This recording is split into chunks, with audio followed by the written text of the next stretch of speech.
This is part of our product series. The session will go from 1:30 to 2:15.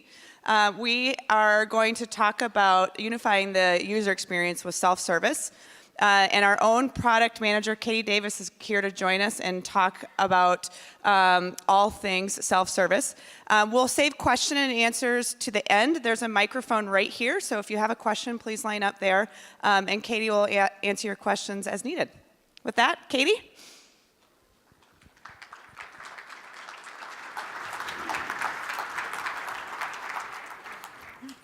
Hey guys, how's JNUC going so far? Awesome, glad to hear it. Hopefully you're enjoying Minneapolis so far. I know it's a little bit chilly, but at least there isn't snow like there was last week. So hopefully that continues to be the truth. Thank you all for coming to this presentation. Like we said, my name is Katie Davis. I am a product manager with Jamf Pro here at Jamf. And today I'm going to be talking about unifying the user experience with self-service, which I'm really excited about because I think self-service is one of those things that really brings the IT world to the user and makes their life a lot simpler and also helps out our IT admins. So with that, we'll go ahead and just go over a quick agenda here. I'll be going over what's new in self-service, what we've been doing over the past couple of releases. I'll also be giving some examples, just real quick ones, for why you might utilize that feature in your environment. And then I'll also be talking a little bit about what's coming next. We'll have plenty of time for kind of the questions that you may have at the end. So I'll go ahead and start off with why would you use self-service? And frankly, why does Jamf continue to invest time building it? We really want to have self-service help transform that IT and end user experience. We want to be able to empower our end users and give them what they need when they need it. And then we also want to give users what they want without necessarily having to involve IT and burdening your help desk with things that can be automated. So this is something that I think is particularly great because back before I was at Jamf, I was an IT admin, and we didn't have a lot of these things automated, and a lot of our workflows involved help desk or documentation. And I can tell you that as an IT admin, keeping printer documentation up to date and accessible to thousands of end users, just as miserable. It absolutely sucks. So that kind of leads me into my next slide. Self-service is there to help save time for IT and also help those end users. So we have a lot of different features available in self-service, and we've been continuing to expand upon those. So for example, something that I had to recently use, which, let's be honest, most people don't have to do this, I had to print something while I was at an office that I'm not normally at. I'm based out of the Eau Claire office in Wisconsin, but I was fairly recently in Minneapolis for a couple meetings, and for once in a blue moon, I had to actually print something, and I had to go, okay, first, where's the printer? Second, how do I get it installed? And then I went, oh yeah, Jamf has that on self-service. It was super easy for me to just go in, install the printer, all those settings came down, and within a couple of minutes, I was able to print, get off to my meeting. So beyond just having basic workflows, like adding a printer, we also have other things like pushing down software, being able to configure your VPN, all of those things that you want to help facilitate an end user and let them get to work faster.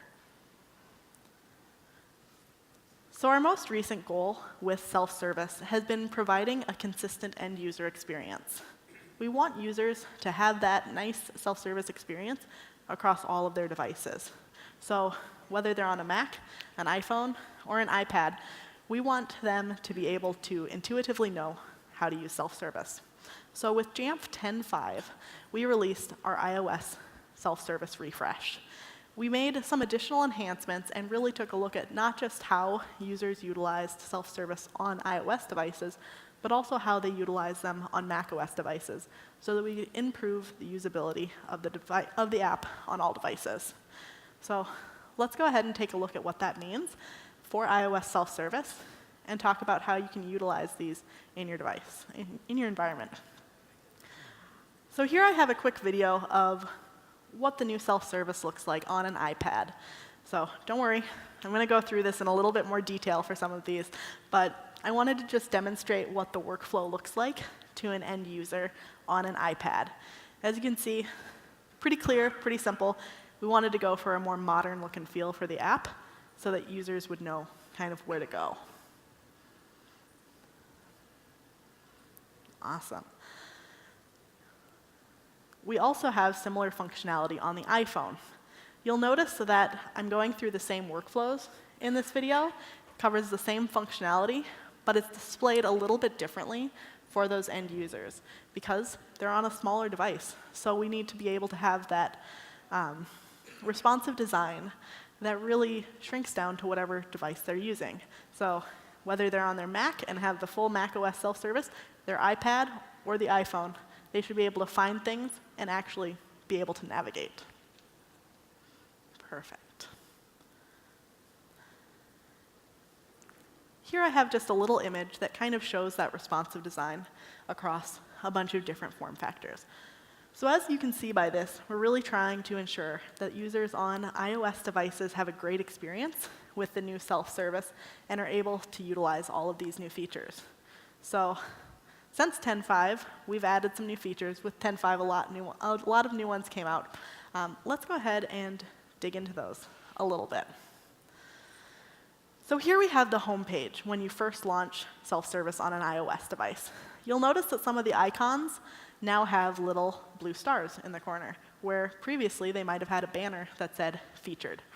So we utilize this blue star to let people know that these are a featured app or option in self-service that their IT admin has said, hey, this might be relevant and important to you. We also have this ability to sort through the homepage by a couple different ways. In this example, we have it by all, and you can go through and install, download, configure with just a couple button clicks for those users. You'll notice that we have a couple pieces of software listed here and a couple apps, but we've also got something up there called email settings. So this is something where if you have certain settings for either an app or email or maybe your IT help desk, there's some way that you want to configure that, you can make that process easier for the user too. So it's not just apps, software, and doing all of those things through self-service. You can really kind of make it your own. This can be especially helpful if you have specific settings for users that might be more difficult to configure, and you don't want to have a lot of help desk tickets going, okay, well, how do I set up my email with this? You can just automate it through self-service. You can also implement a link to your help desk system. So whether you're utilizing Jira or a proprietary ticketing system at your organization or school, you can link it in so that it's really easy for users to file a help desk ticket. Beyond just looking at the home page, we're also able to go in and look at things by category. So this is a really nice thing for users that might fall into one of these categories, such as a new hire. I personally really love our new hire starter kit at Jamf, and even though I've been with Jamf for about 4 years, I recently had to use it because I was on a trip to our California office, and as these things happen, coffee spilled on my laptop during a meeting and completely fried it. And then, of course, because that's how it always goes, I didn't have a backup because I hadn't actually synced it in a while. I had turned it off because, well, that was poor decision making on my part. Luckily, IT was able to give me a new Mac, and I was able to very quickly log into self-service and download a couple of those things that I needed and get back to work. So I was able to get OneNote installed, have my notes syncing, get Outlook installed and get my email, and then have HipChat running. So it was easy for me to get back to work after an unfortunate situation. With the refresh of iOS for self-service, we also added in the ability to add custom descriptions and additional item details. So the IT admin can go in, and when they're pushing out an option, they're able to really customize what is available for the user to see. So say, for example, you have an app that has a very specific purpose in your organization. So Concur. You might add in a note in the item details that this is an app that is utilized for taking images and uploading them while on the go so that you can do your expense reporting easily from your iPhone. You also might notify a user if they have to complete additional steps after installing the app. So for example, if they're installing a VPN, they might be able to go in and you say, okay, well, this will show up in the upper right-hand toolbar. You just have to log in. For the macOS side of things, one of the things that I like that Jamf has been doing is we offer all of our employees virtual machine image templates in self-service so that if we need to test on different versions of an operating system, we can do that very easily. And what they do is they go in and specifically call out that, hey, this needs parallels or other prerequisites in order to run those. So as I'm going in and getting that testing environment, I know exactly what I need so that if I don't have that piece of software, I know I should get it.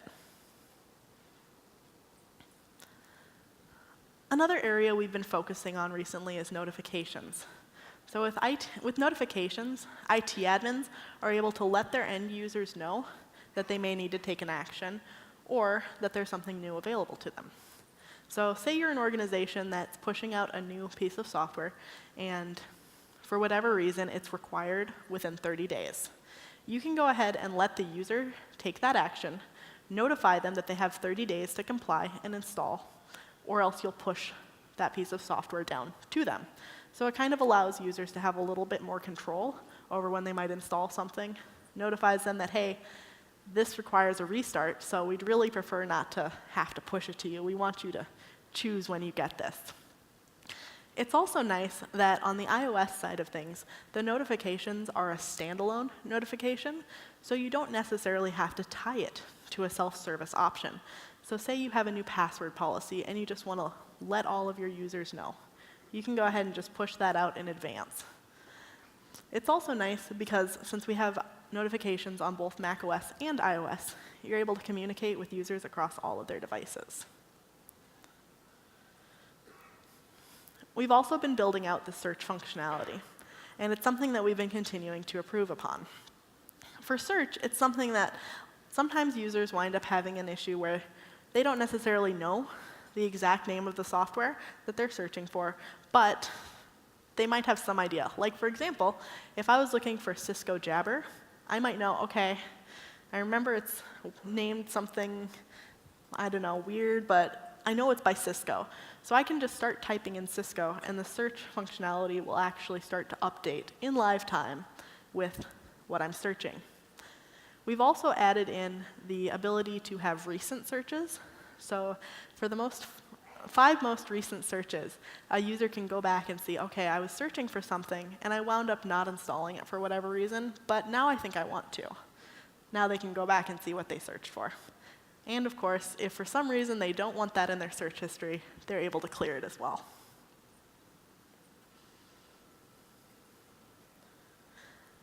Another thing that we implemented with the iOS self-service redesign is the ability to do split-screen multitasking on iPads. So this can be useful for users when they're trying to do multiple things at once, and they might need to have self-service open in order to facilitate that.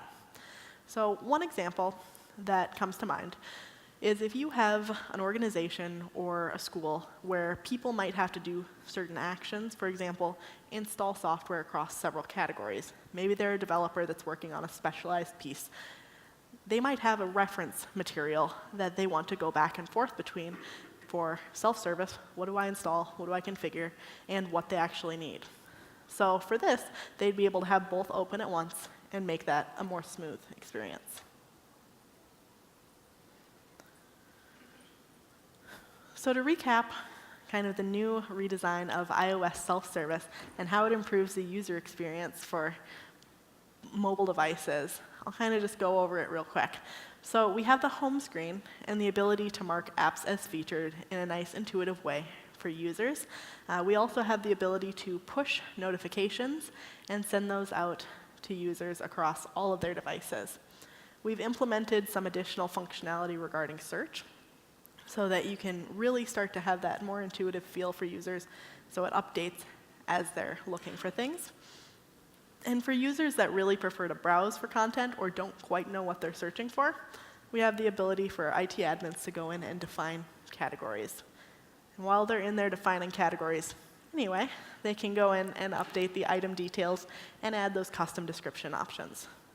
And then finally, for the iPad, we also have the ability to do multitasking in case people want to utilize 2 apps at once.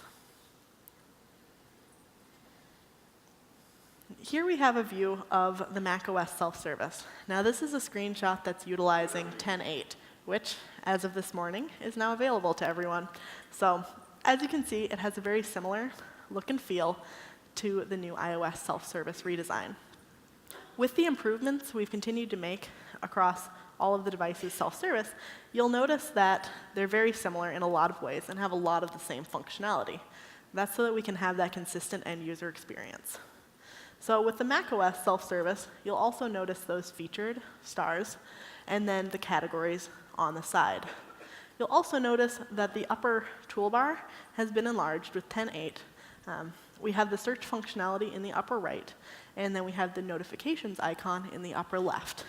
We made everything a little bit bigger so that it's a little easier for users to kind of see that, and then also to make sure that it supports Mojave. One thing you might notice as well, and it's something that I'm very excited that in the keynote, Fletcher Previns showed how IBM brands theirs. We have the branding available as well. We have the Acme kind of example company that Jamf uses as the icon in the app, as well as our JNUC 2018 header. So that leads me to the next section that we've been working on, which is branding for macOS. So with branding, we've had branding for a little while with macOS, but we've really been focusing on how can we improve it and make that experience better for the IT admins. So whether you want a custom icon and you want that to appear in self-service or also in the dock for users, or if you want a custom header or a combination of those things, we want to be able to provide that so that you as an IT admin can have a better user experience, and users can see, hey, this logo makes me think, oh, it's my IT with either my organization or school, and makes them feel a little bit more comfortable with what they're actually going out and getting. So here's what it looks like right now in Jamf Pro. This is in the computer management settings area. You can see this is what happens when it's just the self-service. You haven't actually uploaded any of those things, but you have some different options on what you might want to do. So let's go ahead and take a little bit of a closer look at those options. So you'll see that we have the branding icon and the branding header. Both of those can be customized depending on what makes sense for your organization or school. We also have the ability to change the branded name. If you choose a customized branding name, this brings up some additional options that you can set, as well as a subheader. So we tried to make this as intuitive for the IT admin as possible and make it a really smooth workflow. So you're able to drag and drop or browse for a file, and we list those recommended sizes and formats so that you can ensure that you have a nice, crisp, clean, professional-looking self-service. Then once you go ahead and upload all of your custom icon and header, you'll actually have a separate preview option in Jamf Pro. So it'll pop up with your branding so that instead of having to put all your options in, push it down to a test device, and wait for it to actually load so that you can see what it looks like, we've added in the preview option so that you can kind of make changes and get live feedback. By doing this, as you're probably noticing a theme, we're trying to make the IT admins' lives a little bit easier. One of our other main focuses that we've really been working on is accessibility. So with 10.5, we released several accessibility enhancements for iOS. And since then, we've been continuing to build on those. To just kind of go over those, with accessibility, we've been working on voiceover and voiceover gesture support. So now you have the ability to go in and enable your users to select and have it speak an object to them utilizing voiceover. You're able to do those custom voiceover gestures to activate, scroll, and really interact with content in the app. You're able to do one-finger swipe throughout the application. So categories, for example, instead of just clicking on it, you're able to go in and swipe to either bring it out or swipe to put it back. We also have the ability with the new notifications improvements. We really wanted to make sure we supported speaking the notification content. So all of that is very helpful, and we really tried to focus on keeping as close to the Apple's kind of recommendation for accessibility for apps as possible. Obviously, there's a lot of content that I'm not going over and covering specific to those voiceover gestures. Because of all the content that we now offer, we have a new knowledge-based article available on Jamf Nation that specifically covers what these gestures do. So it goes through and lists out the different action, the gesture, and any notes that are applicable to it. For anyone that wants to be able to better support accessibility in their environment and have end users that might need this or want this, this is something I'd highly recommend just going and kind of reading through quickly. Okay. Cool. So now we have a little bit of a sneak peek of what we've got coming in the near future. So we've got a lot of exciting things planned for 2019, but I'm going to stick to just kind of what you'll see here pretty soon. So since we've been working so much on iOS accessibility, it really only makes sense that we would also expand that onto macOS accessibility. So we've been looking at accessibility not just through the lens of what do people need for accessibility standards, but also how do we approach it as a whole. We at Jamf think that accessibility is tightly coupled with usability.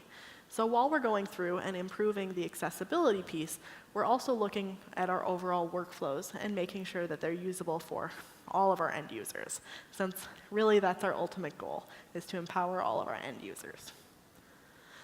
One of the things that you'll probably see here in the near future is kind of a result of that. So we're looking at these workflows and determining, hey, how can we make this better?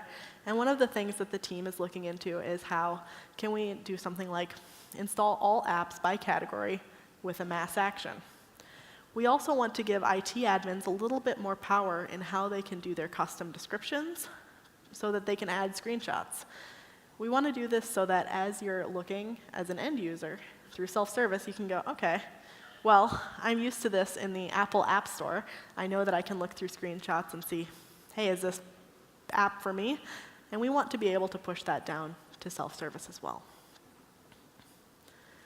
We also will be continuing to expand on our branding improvements for macOS, so really focusing on how can we allow IT admins to brand their self-service application in a way that makes sense for their environment. We'll also be adding branding options for iOS. So we're working on what can we do with the iOS version so that we can change that in-app icon, in-app header, do some of the custom naming, and do as much as we can to also support the custom branding on iOS. We'll also be focusing a lot more in the near future on some technical enhancements.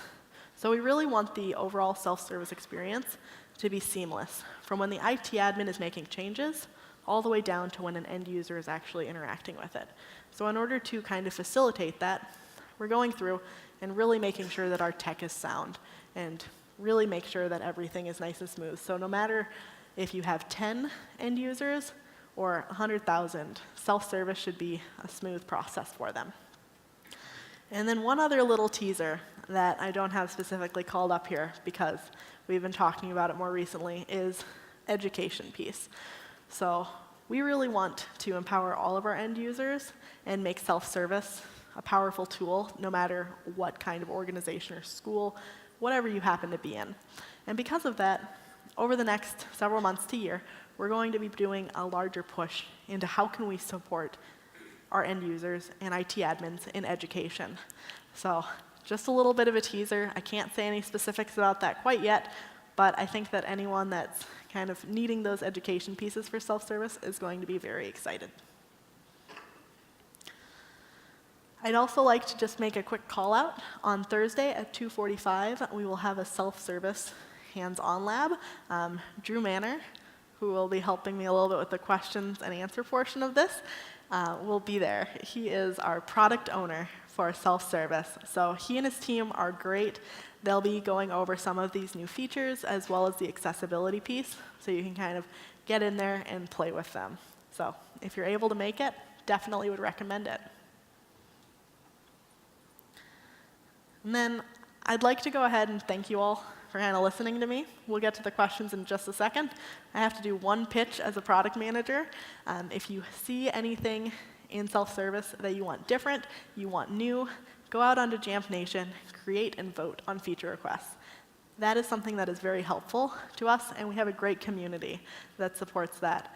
So it helps us know what you need as our customers. With that, we can kind of go to the question and answer portion. Those of you that have questions, there's a microphone right up here, and we've got Drew and Katie here for question and answer. Give it up for Katie. Well done. Thank you.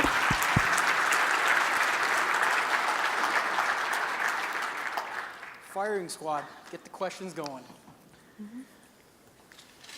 I do have one, but I don't expect quite a good answer. Can you elaborate more on what changes are coming for the branding improvements? On which piece? macOS or On iOS? the macOS specifically. Okay. Drew? Yeah, we're doing a little bit of improvement, say, on the Jamf Pro side as well as on the app side. Some of the things that we may be seen as end users is when you do start to brand the icon and stuff, there might be some fluctuation on if the icon stays there and stuff like that. We've been working with customers on that and trying to improve that a little bit, and hopefully we're currently working on just a few little tweaks or bugs, if you want to consider making those changes to make sure that when the user's actually using it, they will not see any type of bug with the icon flipping out to the default self-service when you should be actually seeing your branded self-service. Awesome. Luckily, I haven't had those issues. What about Good. the branding options that are also going to be available? So the branding options, what we're kind of working on right now is a better workflow for the admin for setting up and configuring from Jamf Pro for Mac, but also tying in iOS so you can go to one place and be able to brand both of them and not have to go to different areas in Jamf Pro to do so. And then with that, like Katie mentioned with iOS self-service, the goal is to be able to brand the icon and the name inside of the app, and then we'll hopefully be able to expand on that as we learn more and have you guys actually test it out and give us some feedback on it. Would you be able to do a quick demo or walkthrough of how you send a notification and how you target certain devices or people? I don't know if we're actually wired to do a demo. Can we?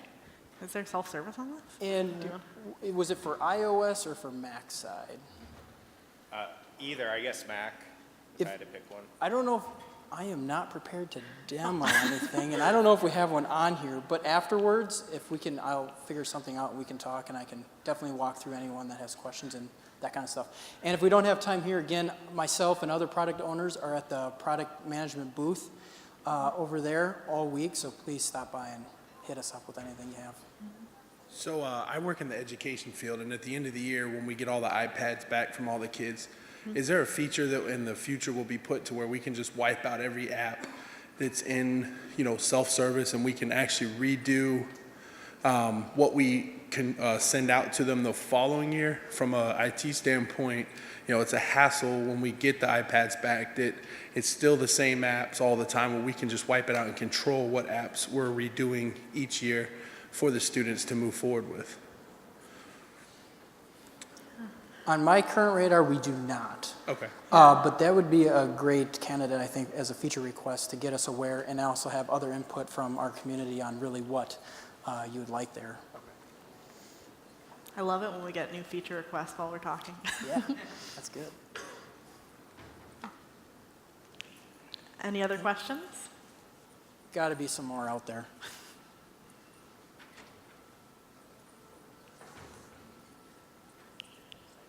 Perfect. So my question is for self-service. You said that you can press the, I guess the entry. and it can generate a ticket. Wondering if it would work for all the entries. Like, for example, if you need approval for something, instead of just going and asking help desk, you can just go into self-service and click it and get approval. Like, or create a JIRA ticket to make approval. So it would depend, I think, on how you're doing it on your end for like what the system is, but it should be able to. For example, you have the option to kind of do some linking out to different web pages and start a form for that. The closest thing I can think of is we wind up like requesting our iPhone and getting approval for that through self-service at Jamf, and that initiates an approval request. An example would, to elaborate a little bit, is like Microsoft. In our company, they need approval to get it. So, for example, if you have an entry and you said it talks to JIRA, to create a ticket, is that what you would use it for, or can you give me an example as to how you would use it? Are you kind of looking at more of a, from an end user perspective, is more like an app request? If they would need something particular to an app or anything like that? No, it was a feature, I think, to create a ticket, or no? Yeah, so you should be able to link Self-service? up so they would actually create a ticket or initiate an email. So depending on what you actually have on your back end for how you would need that approval chain request, you should be able to. Yeah, we link can out talk to it. after, because I'd like Yeah. to know a little bit more, for sure. Okay, Yeah, no problem. thank you. Hi. So when you push a notification to an end user, would they need to open up the self-service app before they receive it, or does it just push in like a normal Apple notification? It should push it to them, but is it for Mac or iOS? 'Cause it works Mac OS. Mac OS. It should push it to them, but then once they do open it up, that notification's in the upper right-hand corner. It should get an identifier on it to let them know that there is something there. If you're sending it with Mac OS, you kind of have two options. You can send it directly into the app, or you can leverage APNS, which then it could be shot across on their screen on the right side as more of an alert type thing to at least let them know that there's something there. Okay, very Yeah. cool. Thank you. Yeah. This might have actually, you didn't talk about it in this session, but this could be already in the works, or hopefully maybe a feature request. Is there an advanced debugging of let's say a policy through self-service besides just the logging system you have in JSS? We've had a couple experiences where I've created a package and it goes and all you see is the little circle executing blah blah blah and then error, and that's all you get. And then I go to logs and it just kind of doesn't really tell you anything. Actually, I want to talk to you after, because I have to bounce a couple things off our engineers, and there might be something we can get or something out there, but I'm not off the top of my head for sure. All right. Yeah. All right. Thank you. For sure. Another question, thanks. So I know you mentioned the ticketing integrations that you guys support, JIRA being one of them.